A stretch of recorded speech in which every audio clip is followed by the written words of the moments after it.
Cuman lupa kan gitu. Biasanya nggak jauh dari lupa kalau nggak kebalik ya kan. Nggak masalah. Ulang lagi, diulang-ulang lagi biar nggak lupa lagi. Oke, soal pegang dulu kan? Oke, kita akan langsung bahas ke yang pertama. Urutan langkah dalam penelitian sejarah, salah satunya tahapan interpretasi dilakukan setelah melakukan tahapan apa.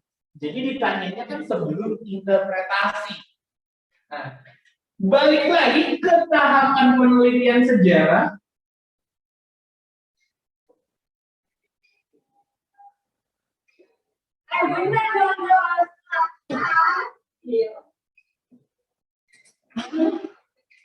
Kenapa? Dan urutannya kan adalah yang pertama adalah heuristik. Tahap heuristik ini tahap yang ngapain? Pengumpulan sumber sejarah.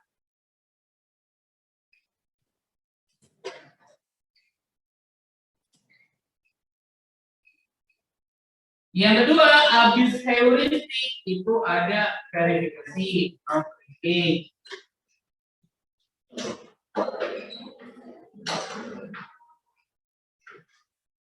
Verifikasi atau kritik itu adalah tahapan pengujian sumber.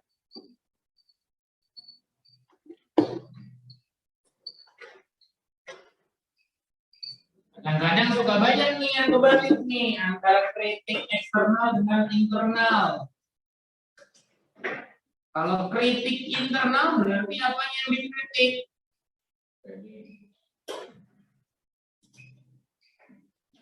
Internal. Ini autentitas. Hah? Ya, digituin aja langsung berubah pendapat kan? Internal itu berarti di dalam.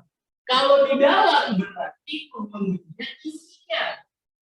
Menguji isi sumber atau kredibilitasnya.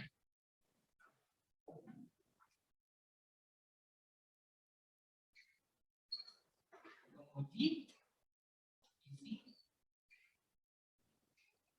sumber atau kredibilitas.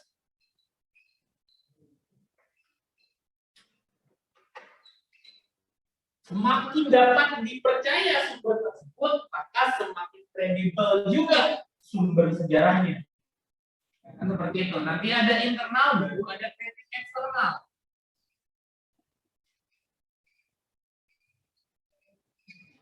Eksternal baru menguji keaslian fisiknya.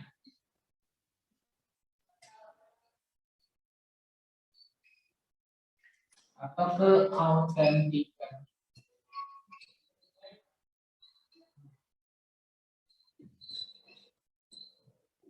Habis verifikasi baru tahapan interpretasi atau tahapan penafsiran sumber sejarah.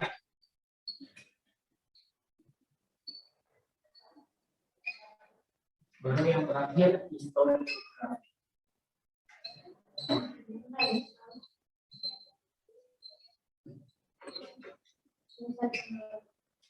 Penulisan kembali, penulisan sejarah.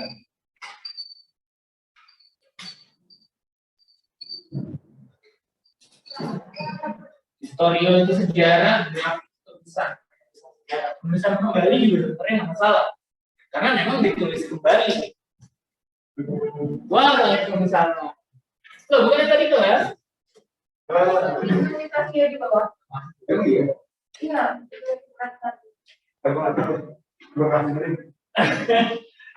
Oke, yang di sini ditanya adalah salah satunya tahapan interpretasi dilakukan setelah tahap apa? Berarti kan yang ditanya adalah sebelumnya, ya kan? Sebelum interpretasi itu ada verifikasi. Jadi yang nomor 1 jawabannya yang E. Gimana? Nggak ada yang kebalik kan? Oke. Nomor 2. Manusia purba dikenal dengan nama Pithecanthropus erectus, ditemukan pada masa Oke.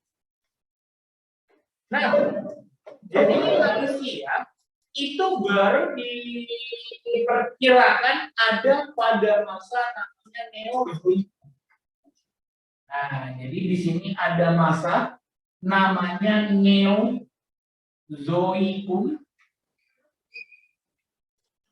Nanti Neozoikum dibagi menjadi 2.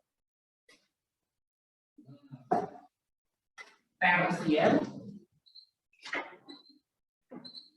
Apa kita sebut? Oh, iya ya. Kuartier. Tersier ini adalah zaman di mana primata mamalia seperti kera, monyet, simpanse, dan sejenisnya itu muncul di zaman tersier. Manusia purba ditemukan pada masa kuartier.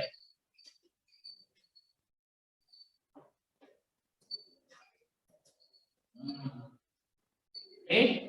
Nah, barulah nanti zaman kuartier dibagi menjadi 2. Pleistocene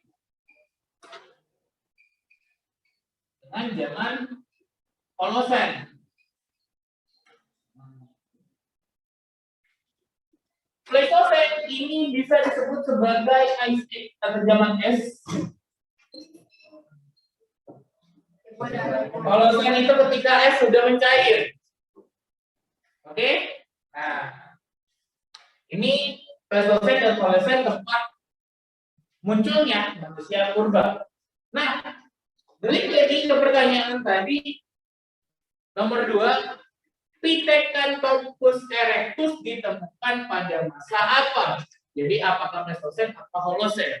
Nah, Pleistocene ini juga dibagi menjadi 3. Sabar. Oke. Di Pleistocene.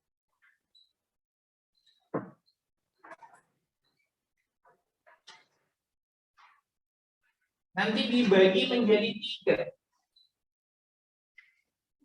Ada yang, nah, Pleistocene itu kan berdasarkan lapisan tanah. Oke, jadi semakin dalam dia ditemukan, maka semakin tua makhluk manusia purba tersebut. Nah, makanya yang paling tua dari masa Pleistocene itu ada Pleistocene bawah atau awal. Ada yang pakai bawah, ada yang pakai nama awal, sama aja. Awal itu kan berarti dia zaman awal-awal kemunculan. Kalau bawah berarti dia lapisan paling bawah. Semakin ke bawah, semakin dalam, semakin tua dia. Gitu ya. Nah, di Pleistocene bawah, nah, ada yang paling tua. Manusia purba yang paling tua itu adalah Meganthropus.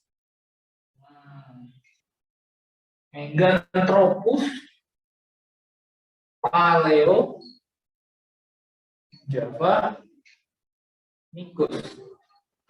Meganthropus, manusia yang berbadan besar. Tropus itu kan manusia, mega itu besar. Manusia yang berbadan besar. Paleo itu tua, yang tua Javanicus dari Jawa. Nah, ini di zaman Pleistocene bawah. Selain itu juga ada yang diperkirakan sejaman itu ada Pithecanthropus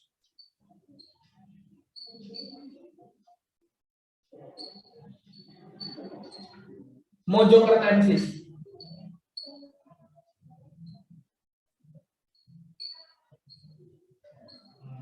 Mojokertensis, Mojo ditemukan di daerah Mojokerto. Kan gitu. Pithecanthropus sudah bisa berjalan dengan tegak, tapi masih rahangnya masih besar. Barulah dari zaman Pleistocene bawah ke Pleistocene tengah.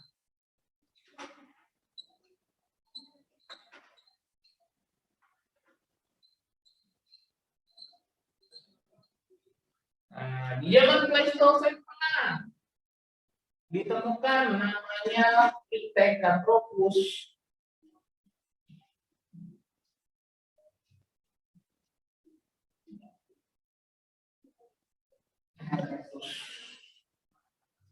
Ini di zaman Pleistocene tengah.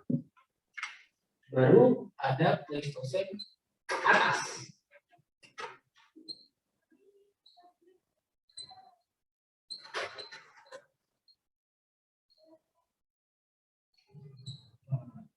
Atau kalau ini awal berarti ini akhir. Nah, jadi nggak usah bingung mau dia pakai Pleistocene bawah, lapisan awal sama aja karena dilihat dari lapisan tanahnya. Kalau Pleistocene atas itu ada Homo soloensis,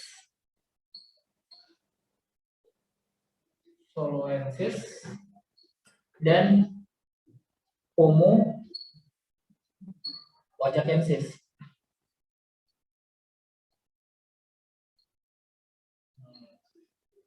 Ini dari zaman Pleistocene atau zaman es. Ketika zaman itu masih beku. Situasi kondisi bumi itu belum stabil, belum tidak seperti masa kita sekarang. Nah, kalau masa yang seperti kita sekarang atau disebutnya zaman Holosen,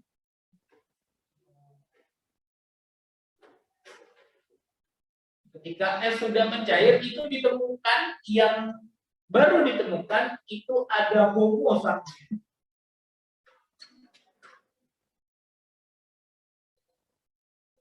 Dan yang terbaru itu ada Homo floresiensis. Floresiensis, Flores dari bukan di Flores. Floresiensis. Ditemukan di Flores. Homo sapiens dengan Floresiensis. Oke, ini dari Pleistocene dan Holocene. Sampai sini gimana? Oke. Dan yang jadi pertanyaan nomor 2 adalah manusia yang Pithecanthropus itu ditemukan pada masa apa? Pithecanthropus erectus Pleistocene tengah. Jawabannya nomor 2 ya.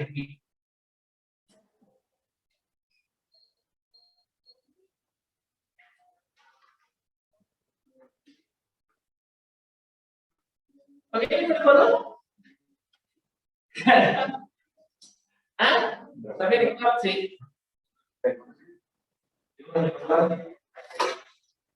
Jadi nyuruh lagi ya.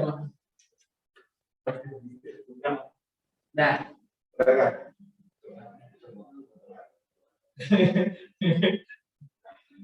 Oke.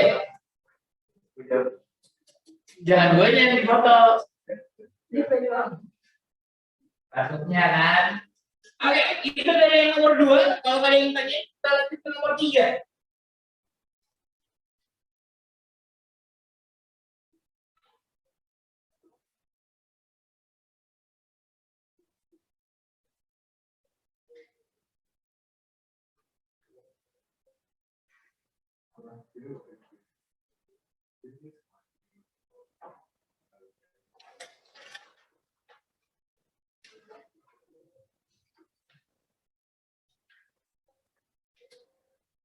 Beberapa teori proses masuknya Hindu-Buddha di Indonesia, salah satunya yaitu pedagang di India yang berdagang sambil menyebarkan kebudayaan Hindu-Buddha. Pernyataan tersebut merupakan inti dari teori Vaishya. Kan gampang. Kalau kita ingat kasta, kita udah gampang ingatinnya. Kan yang paling atas ada Brahmana,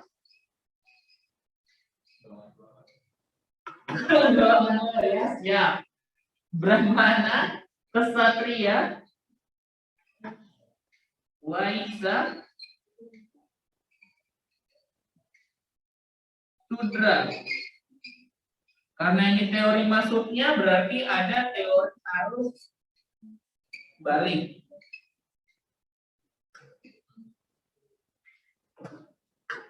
Brahmana itu adalah para pendeta.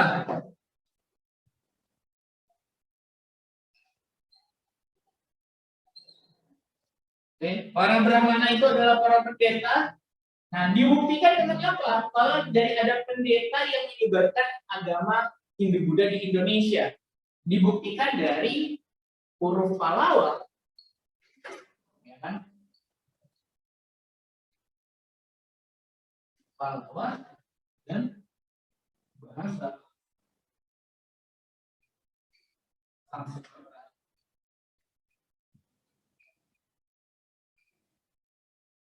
Huruf Pallawa dan bahasa Sanskerta hanya dimengerti oleh golongan pendeta. Makanya muncul teori Brahmana, kan seperti itu. Nah, kalau dari teori Ksatria, berarti kan ada yang bukan prajurit atau bangsawan. Nah, ini dasar teorinya itu mengatakan Hindu dan Buddha masuk dari India karena apa? Karena para prajurit yang kalah perang mereka lari. Didasari oleh apa? Didasari banyak perang di India.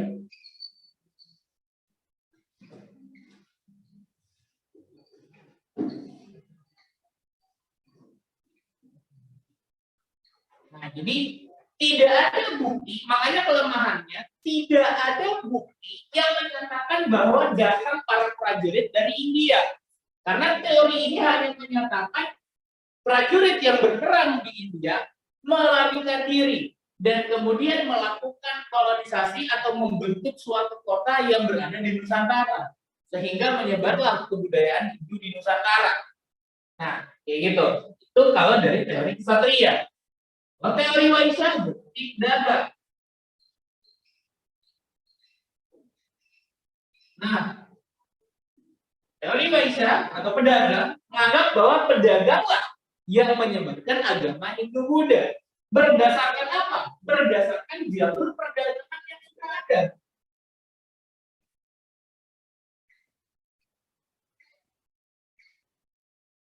Atau nanti kita sebut sebagai jalur sutra. Nah, jalur perdagangan antara India dengan Nusantara itu sudah ada bahkan sebelum Hindu dan Buddha itu masuk. Jadi memungkinkan bahwa Waisya, para pedagang yang beragama Hindu maupun Buddha melakukan perjalanan kemudian mereka menyebarkan agama Hindu dan Buddha ini. Teori Sudra atau Buddha klien, nah ini agak jarang karena teorinya kurang kuat. Mengatakan bahwa kaum Sudra atau Buddha ini melarikan diri untuk memperbaiki kehidupan. Buddha yang ingin memperbaiki kehidupan.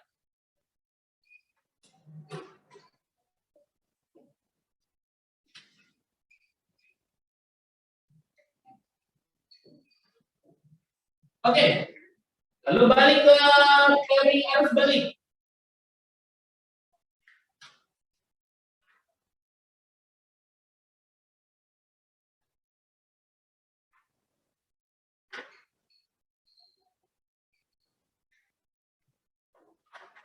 Teori arus balik berarti agama Hindu dan Buddha disebarkan oleh orang Indonesia atau orang Nusantara.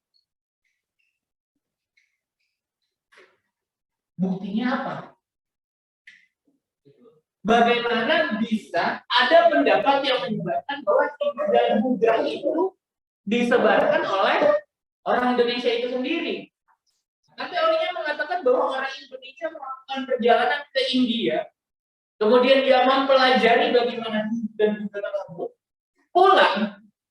pulang menyebarkan, setelah pulang dia menyebarkan agama Hindu dan Buddha.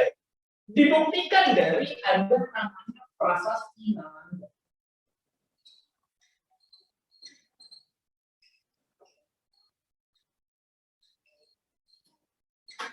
Nah, di dalam prasasti Nalanda ini menyebutkan bahwa selain ada pusat kegiatan ekonomi, juga ada pusat penyebaran agama Buddha. Nah, agama Buddha pada masa itu didominasi oleh Sriwijaya. Nah, jadi, berdasarkan prasasti Nalanda tersebut, di Sriwijaya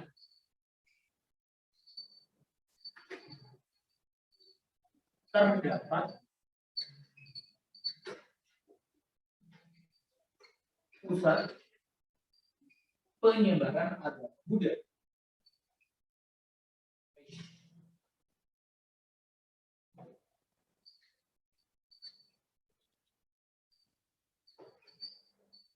Buddha ya, karena Sriwijaya itu kan kerajaan yang berbau Buddha. Nah, jadi di sini beberapa tokoh menginterpretasi bahwa Prasasti Nalanda ini isinya adalah punya dua pusat ibu kota bahasanya. Pusat kegiatan, ada perdagangan di pinggir pantai dan pusat penyebaran agama Buddha ini sendiri. Makanya agama Buddha bisa menyebar. Oke, itu yang dari nomor 3. Dari nomor 3 jawabannya yang B ya. Ada yang ditanyain? Dari teori masuknya Hindu Buddha? Gampang lah ya? Ngantuk? Kurang kopi nih kayaknya nih. Oke, itu dari nomor 3.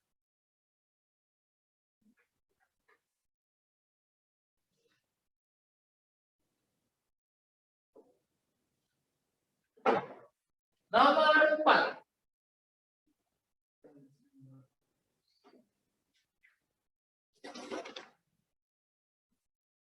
Kultur stelsel pemerintah kolonial Belanda memaksa seluruh rakyat Indonesia untuk melakukan kultur stelsel.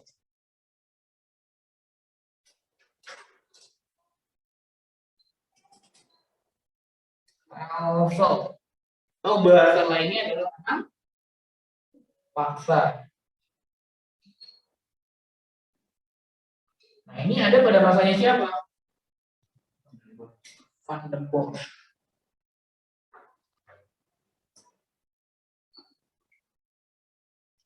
Nah, Van der Bosch karena dia bertujuan untuk mengisi kekosongan kas Belanda, dia memerintahkan mengadakan kultur stelsel, yaitu memaksa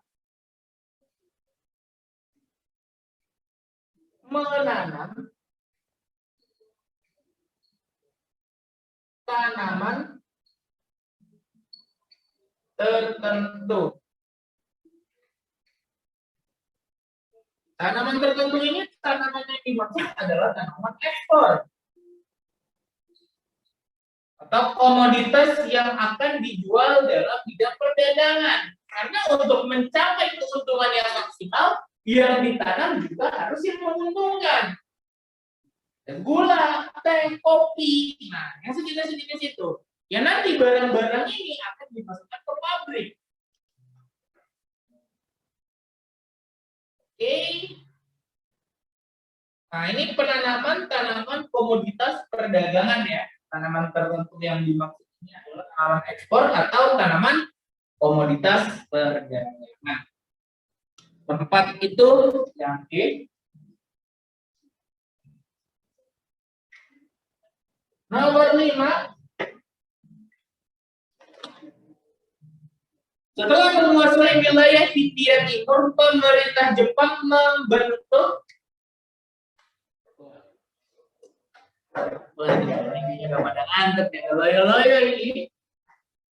pemerintah Jepang nanti membentuk 3 wilayah kota. Oke.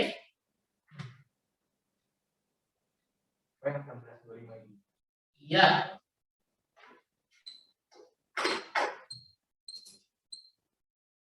Wilayah pendudukan Jepang nanti ada 3. Wilayah pertama itu untuk wilayah, langsung aja ada namanya, untuk wilayah Jawa dan Madura. Jawa Madura. Nah itu dipimpin oleh Angkatan Darat.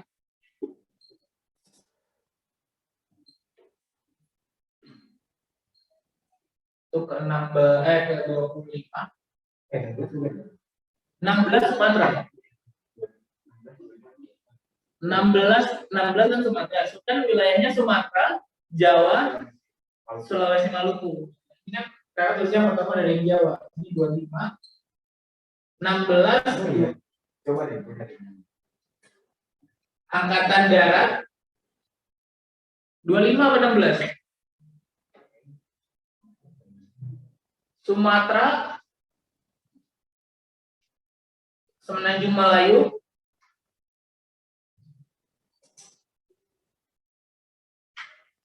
itu angkatan darat ke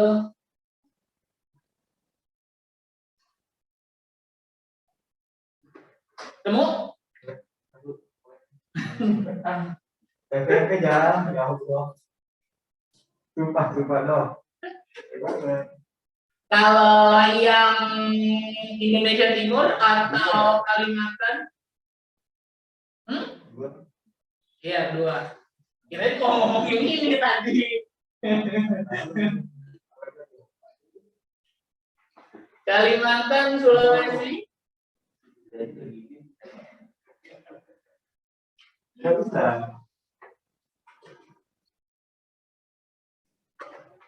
Angkatan laut kedua. Kamu itu kan Raiju itu ya Raiju itu tahu ya Raiju kan? Raigun sama Kugun. Raigun itu udara. Sama ini. Hah? Yang laut dan darat itu Kaigun dengan Kugun. Nggak ada Raigun. Pakai K. Kaigun itu tahun. Terus Kugun pakai tahu punya kan? 25 Sumatera, Jawa 25 Sumatera berarti Jawa 11. Oke, thank you. Kaigun Kugun ya? Ini 25. Sip. Nah, ini wilayah pendudukan Jepang pada masa itu dibagi menjadi 3, pemerintahan militer, angkatan darat, angkatan laut. Nah, ini jawabannya adalah pemerintahan gabungan ya, yang nanti dipimpin oleh satu jenderalnya itu adanya di Hanoi, itu di Vietnam. Nah, ini nomor 5 jawabannya ya.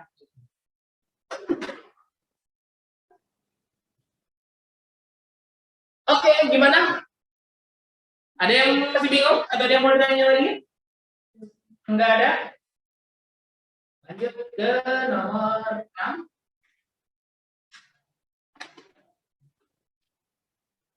Politik etis atau politik balas budi dilaksanakan pemerintah kolonial Belanda dengan tujuan politik etis, atau kita sebut sebagai politik balas budi.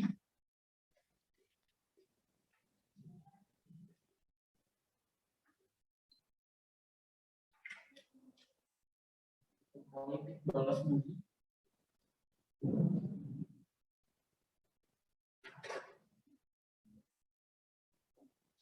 Jangan ya. Aduh, siang hujan terus ini. Politik etis atau politik balas budi itu ada tokoh pemerintah namanya Van der Venter.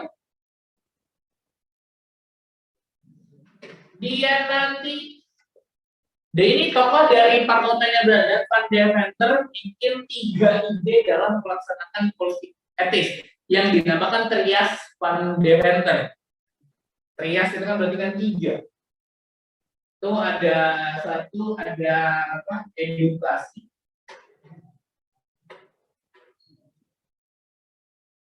irigasi, sama emigrasi.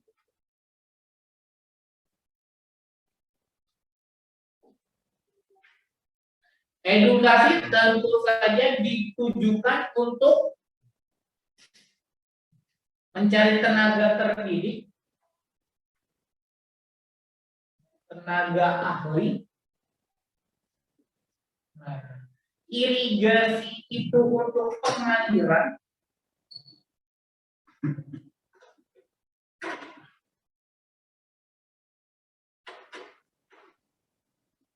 Emigrasi itu pemerataan.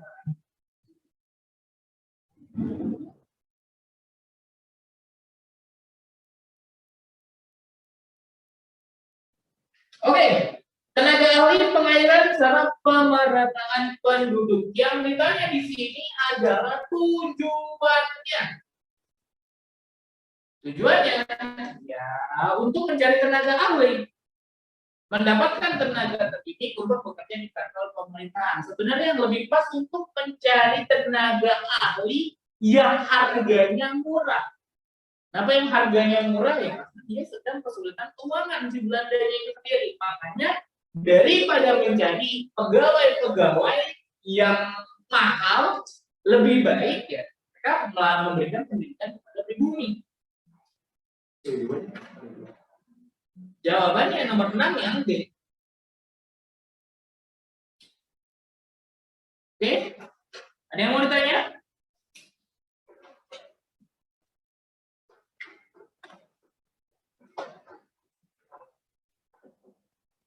Silakan.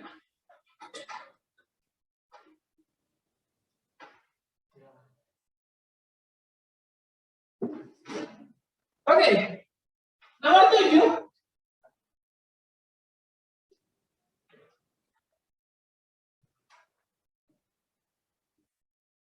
Nomor 7 ini gampang lah.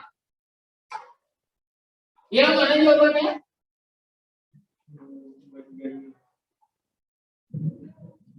Apa yang merancang teks proklamasi? Itu kan pertanyaannya. Yang merumuskan naskah proklamasi adalah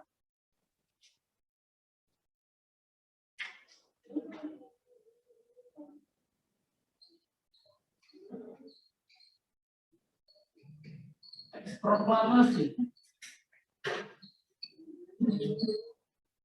Itu ada Soekarno, Hatta. Kenapa jauh?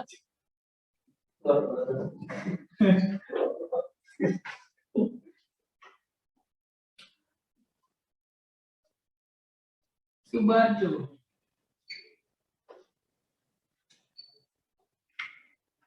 Yang 2, 3, 5. Yang D ya. Sampai sini gimana? Aman?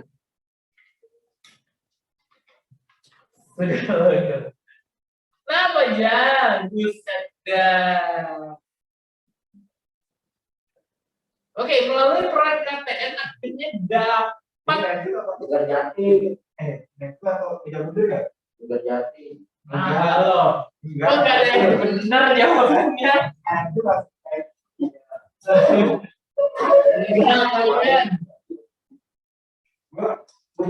Oke, perundingan atau diplomasi Indonesia.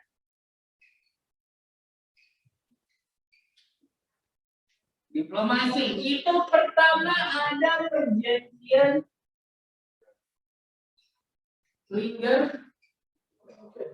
Linggar-Jati dulu. Kemudian dari Linggar-Jati terbentuklah KTN. KTN apa tadi? Komisi 3 negara. KTN isinya apa aja? Belgia, Amerika, Australia. Belgia, Amerika, dan Australia. Di mana Amerika berperan sebagai penengah, makanya dilakukan perundingan di kapal Amerika yang namanya USS Grenfell. Oke?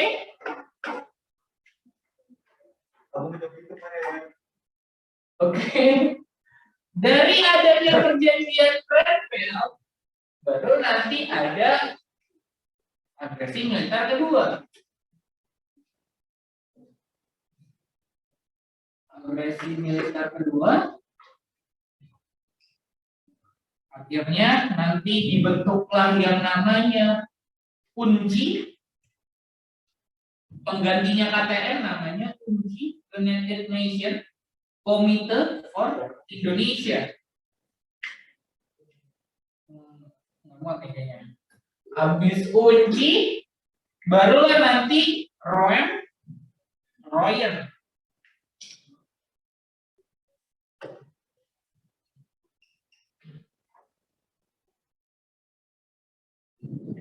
Habis Royan baru harusnya KMB. Apa? Inter Indonesia kan tidak dengan Belanda, tapi antara negara Indonesia Timur. BFO benar, BFO. Tapi dengan negara Indonesia Timur, bukan dengan Belanda. Makanya namanya Inter Indonesia, di dalam Indonesia doang. Nah terakhir setelah Royan barulah perjanjian KMB. ya kan? Dari Linggarjati itu kan intinya adalah wilayah Indonesia itu Jawa, Sumatera, Madura ya.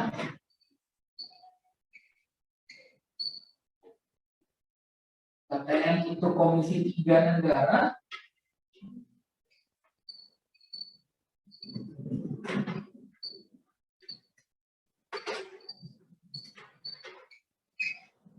Tadi isinya ada Amerika,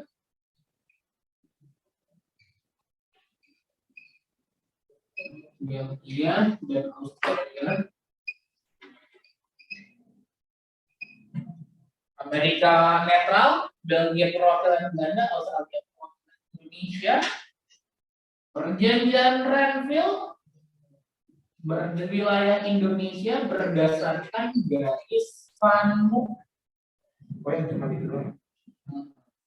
Van Mook itu kan nama tokoh yang melakukan agresi militer.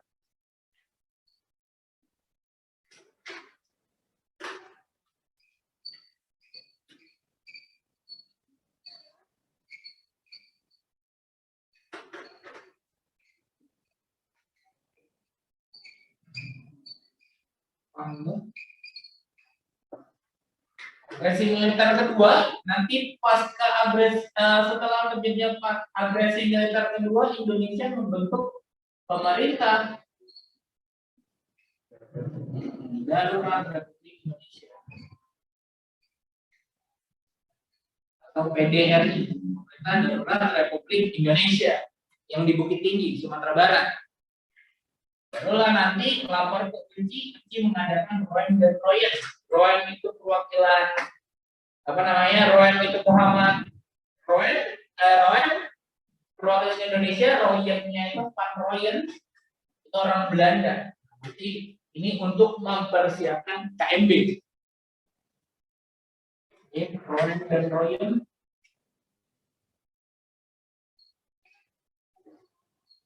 mempersiapkan konferensi meja undang. Sampai sini ada yang bingung nggak? Kunci itu United Nation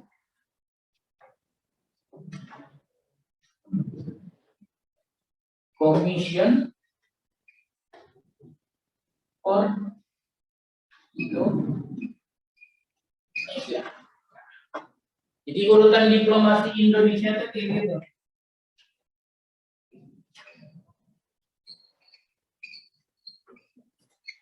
Linggarjati nanti terbentuklah KTN, Renville, baru agresi militer kedua, Royen, KMB.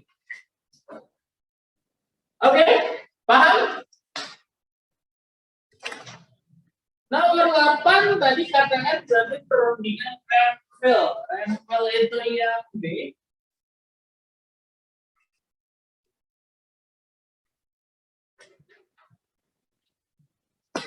Gimana? Ada yang mau ditanya?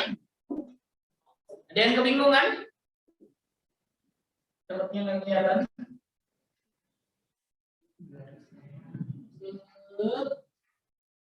Oke.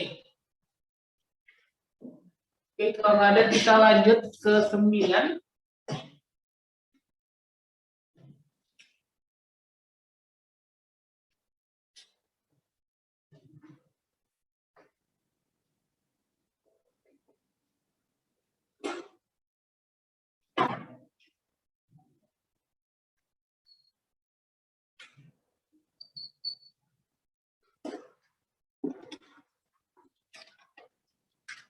Nomor 9, kemenangan Jepang atas Rusia membawa pengaruh besar bagi bangsa-bangsa Asia Afrika karena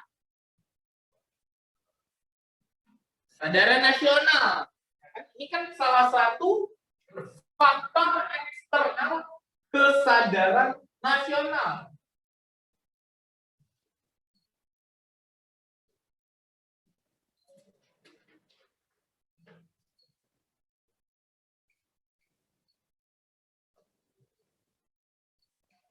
Nasional. Jadi munculnya semangat kesadaran nasional atau semangat nasionalisme tidak hanya muncul karena peristiwa-peristiwa yang ada di dalam negeri, tapi juga karena faktor eksternal atau pengaruh dari luar. Yang pertama, yang tadi kalahnya Rusia oleh Jepang.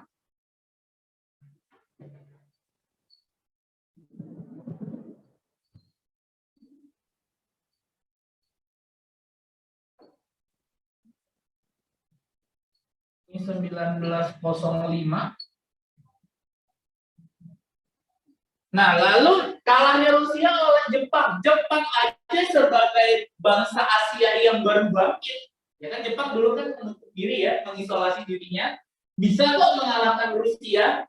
Nah, kita ini negara-negara yang lain di Asia yang sudah beradab lebih lama kan gitu, kok tidak bisa mengalahkan negara-negara Eropa yang lain, bangsa-bangsa yang lain. Makanya muncullah nasionalisme. Kedua, masuknya paham baru.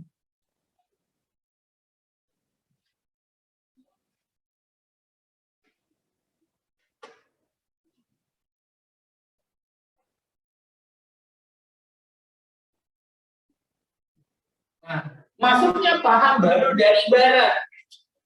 Kejadian-kejadian ya, kayak revolusi-revolusi yang terjadi di Eropa menginspirasi munculnya semangat nasionalisme. Revolusi Amerika memunculkan semangat demokrasi. Ada juga semangat liberalisme. Itu kalau dari Amerika. Revolusi Prancis, rasa persaudaraan dan nasionalisme.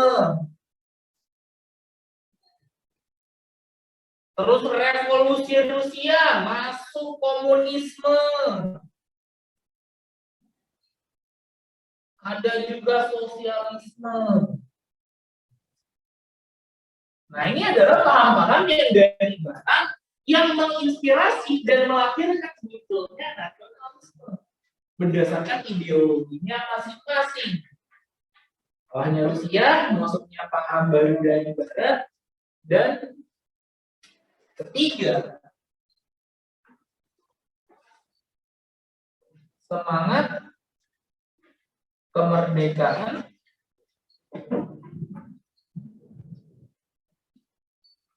di kawasan Asia Afrika. Nah, ada negara-negara sebelum Indonesia sudah merdeka lebih dulu. Ada Turki dengan Mustafa Kemal Atatürk, terus ada India, ada Mesir. Nah, gerakan-gerakan kemerdekaan ini yang ada di Asia dan di Afrika ini menginspirasi bahwa nanti akan memunculkan semangat kesadaran nasional ini. Kayak gitu. Nggak cuma Indonesia yang menginspirasi, negara-negara lain pun juga terinspirasi. Kalau di Asia Tenggara, Indonesia yang paling pertama memerdekakan diri. Sampai sini paham?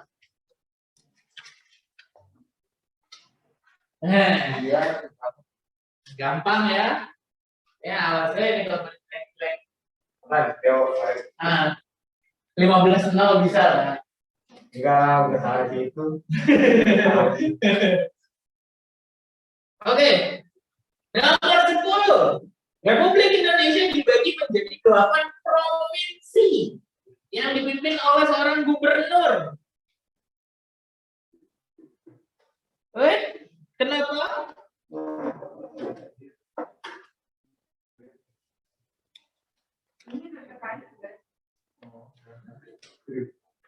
Sidang PPKI. Sidang PPKI itu berapa kali sih? Ya. PPKI. Oke, biar nggak lupa, sidang PPKI pertama itu tanggal 18.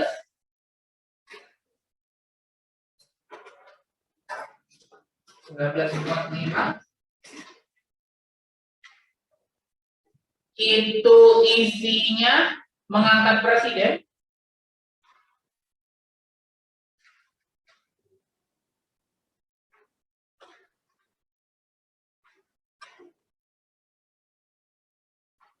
dan wakilnya,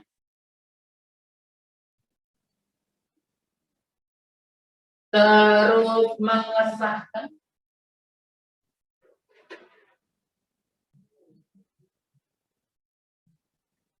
UUD 1945, terus sama merancang Komite Nasional.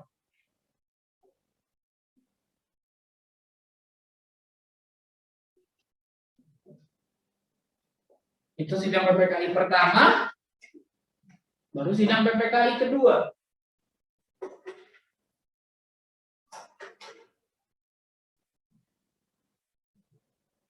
Kedua itu 19 Agustus 1945.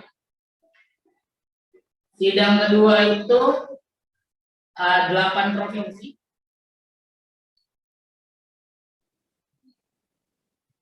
Dan gubernurnya ya.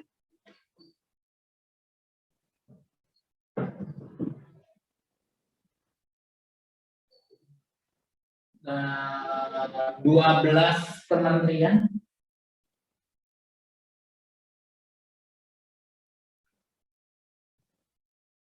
Sama 88, 12 sama ini Komite Nasional Daerah.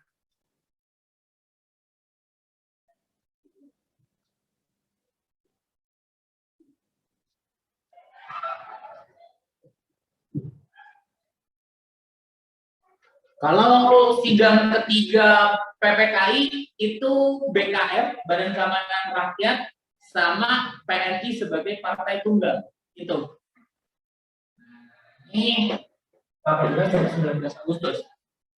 Tadi kan pertanyaannya adalah 8 provinsi ya. 8 provinsi dan masing-masing provinsi dipimpin oleh seorang gubernur. Maka ini adalah yang tanggal 9, jawabannya yang ini. 8 provinsi dan gubernurnya. Jawabannya yang C. Bang, sidangnya cuma 2 kali. 3 kali. Tadi kita ngobrol apa? Yang kedua, sidang PPKI ketiga itu tanggal 22 menghasilkan BKR, Badan Keamanan Rakyat. 22 Agustus kan? Iya, 22 Agustus. Kita mana baca dulu kata tulis itu.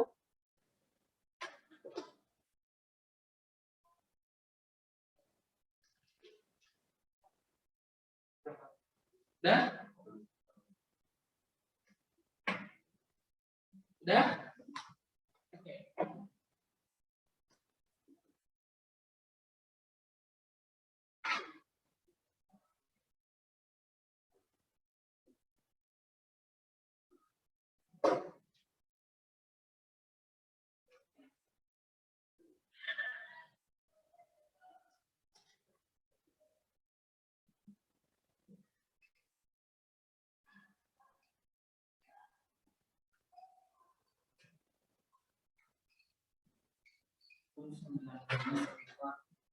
Lima. Yang pertama itu pembentukan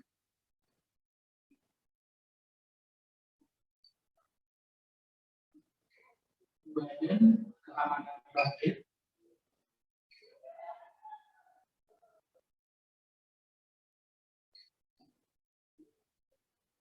Yang kedua itu PNI, Partai Nasional Indonesia, sebagai partai tunggal.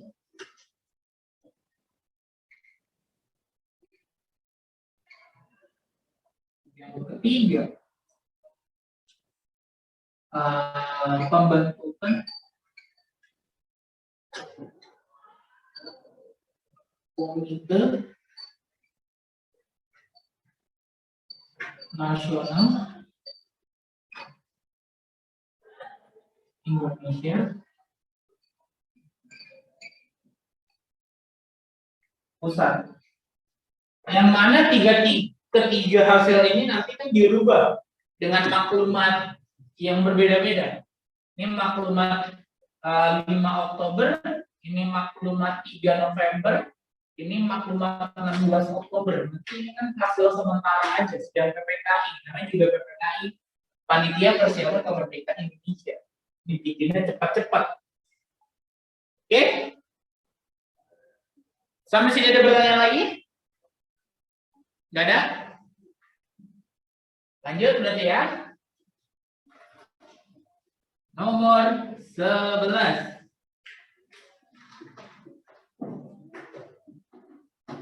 Upaya pemerintah Indonesia untuk tidak melibatkan diri dalam perang dingin ditunjukkan dengan cara ini gampang,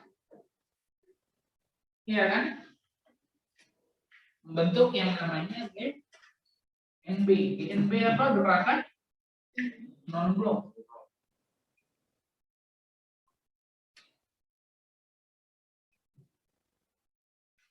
Pendirinya ada siapa aja sih?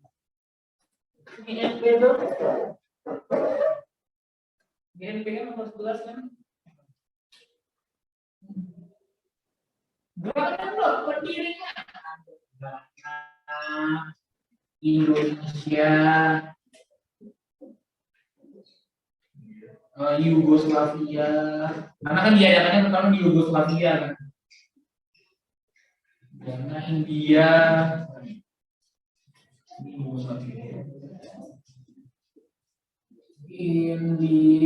satu lagi Mesir, Ghana, Indonesia, Yugoslavia, India, Mesir. Ghana ada iya, Kwame Nkrumah. Indonesia ada Soekarno. Yugoslavia ada Joseph Broz Tito. India ada Jawaharlal Nehru. Mesir itu ada Gamal Abdul Nasir.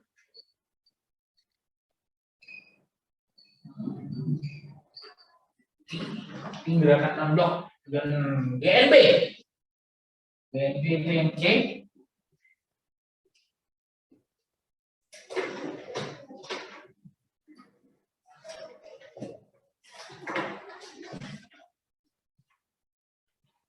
Oke, 12. Agenda reformasi yang disuarakan demonstran yang diwakili oleh mahasiswa tahun 98 adalah agenda reformasi.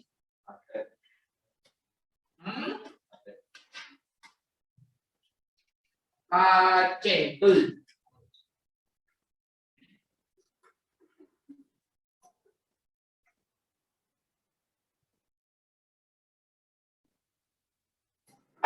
Biar nggak lupa lagi. Agenda reformasi ini besar itu, guys.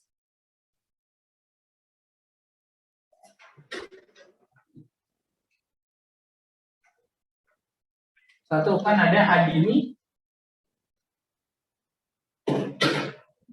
Soeharto dan kroni-kroninya kan.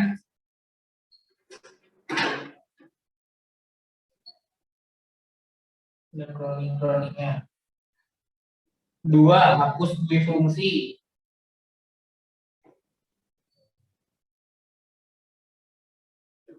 Fungsi ABRI. 3.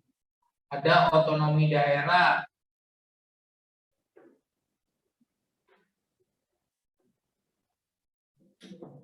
Terus ada amandemen.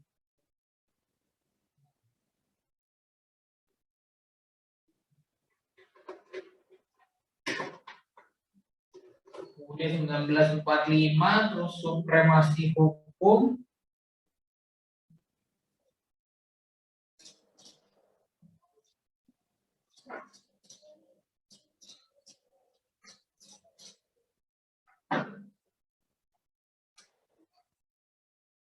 Satu lagi hapus KKR.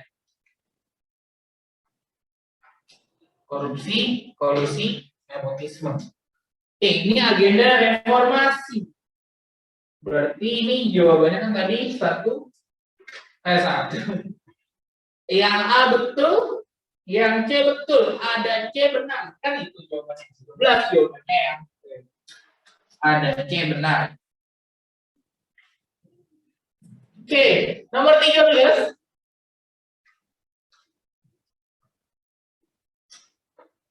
Berikut ini yang bukan perlawanan rakyat menentang kedatangan sekutu adalah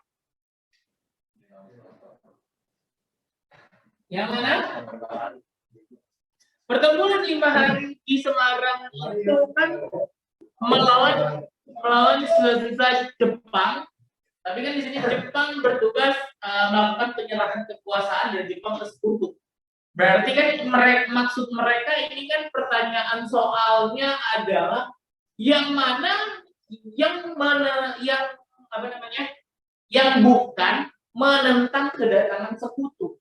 Sedangkan yang 5 hari di Semarang ini masih ada hubungannya dengan sekutu walaupun sisa Jepang. Karena posisinya pasca kemerdekaan. Harusnya kan inti dari pertanyaannya adalah yang mana yang bukan perlawanan atau pertempuran pasca kemerdekaan Indonesia. Soalnya lebih pasnya kan kayak gitu.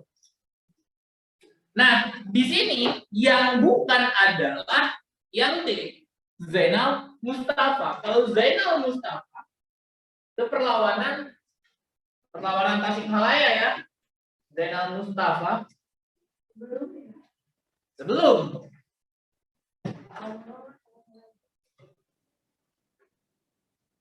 Nah, ini adalah konfrontasi masa Jepang. Perlawanan Tasikmalaya.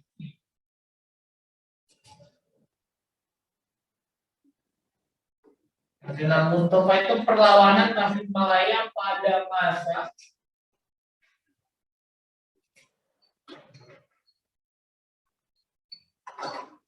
pendudukan Jepang. Perlawanan Tasikmalaya pada masa pendudukan Jepang. Kenapa si Zainal Mustafa melakukan perlawanan? Gara-garanya saya direktur. Itu ada apa? Indramayu. Indramayu itu menolak menyerahkan hasil panen. Kenapa kan? Saya kira itu adalah hormat ke arah matahari.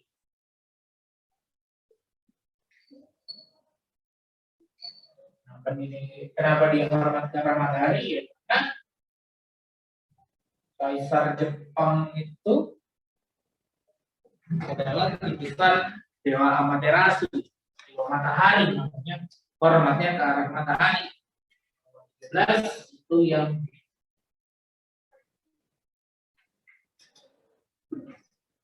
oke, gimana? Sampai sini ada pertanyaan lagi?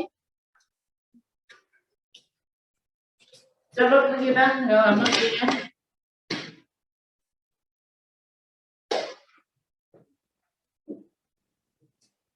Silakan kalau mau difoto.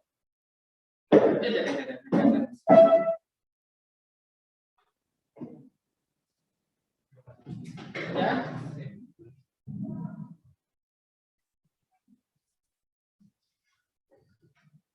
Oke, nomor 14.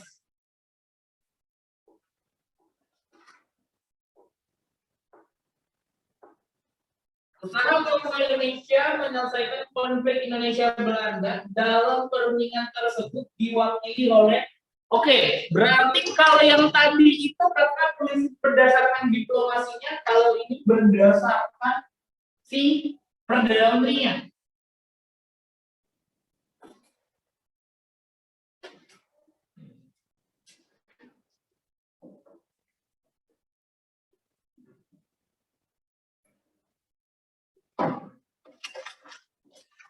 Kejadian apa sih? Linggarjati.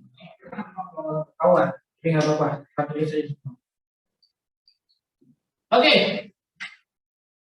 Kalau Perdana Menteri ini Indonesia masa awal kemerdekaan, bukan demokrasi liberal ya.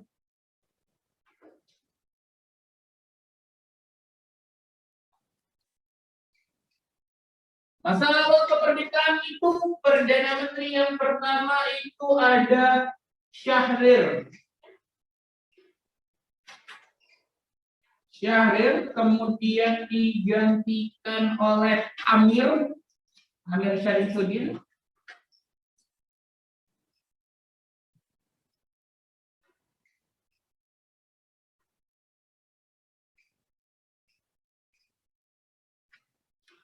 Kemudian digantikan oleh Muhammad Hatta. Nanti. Ini Hatta pertama, Hatta nanti 2 kali. Jadi ini Hatta pertama. Hatta pertama ini masanya dia pernah agresi militer.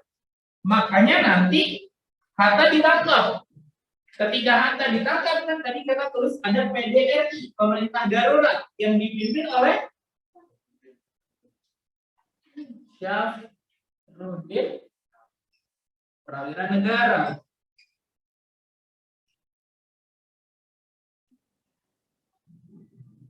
Nah, barulah setelah perjanjian Royan, Syafruddin mengembalikan Mataram. Oh, kurang kan? Syafruddin Prawira Negara. Barulah yang terakhir balik lagi ke Muhammad Hatta kedua. Oke. Sama kan tadi Syahrir, Linggarjati. Oke. Linggarjati baru nanti terbentuk KTN, ada perjanjian kan? Tadi. Ternyata Belanda mengkhianati perjanjian Renville ini, maka dia melakukan agresi militer kedua.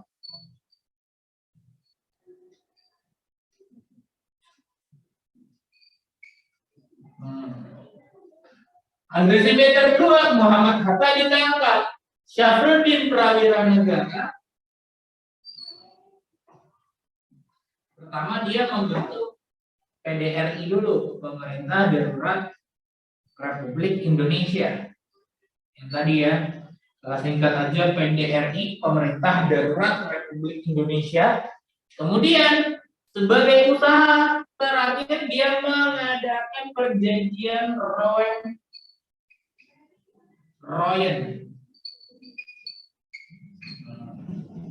PDRI pada masa Syafruddin, kemudian Royan, Muhammad Hatta dilepaskan, Muhammad Hatta mengadakan konferensi tiga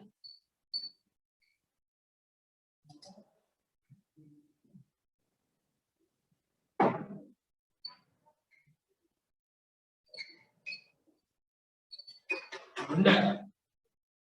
Setelah KMB Indonesia menjadi RIS, barulah dimulailah demokrasi liberal. Oke? Ini tadi balik ke pertanyaan nomor 14, Linggarjati itu masanya siapa? Linggarjati itu kan Syahrir. Diwakili oleh Sultan Syahrir. Jawabannya 14 yang A.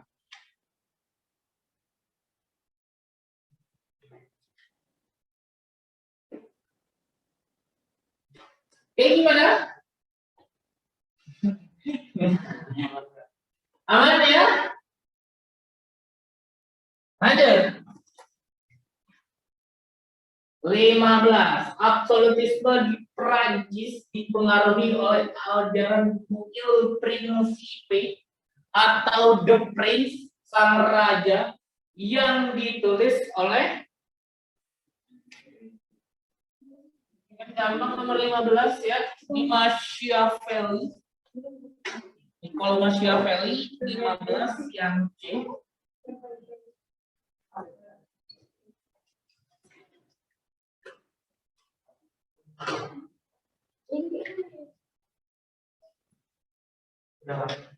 Iya. Oke, gimana? Ada yang mau bertanya dari 15 nomor ini?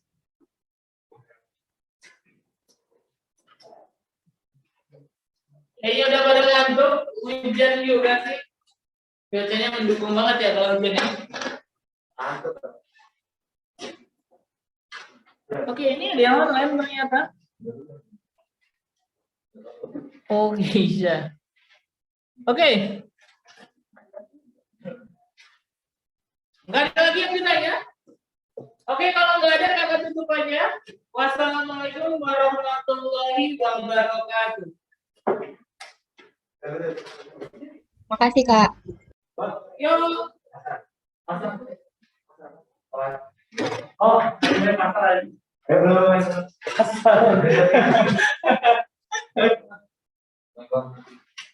Lupa. Tadi kita mari aja. Makasih, Kak. Yuk. Makasih, Kak.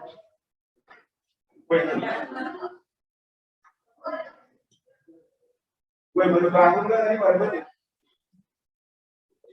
Gue nggak tahu gue dari jadwal lagi kan.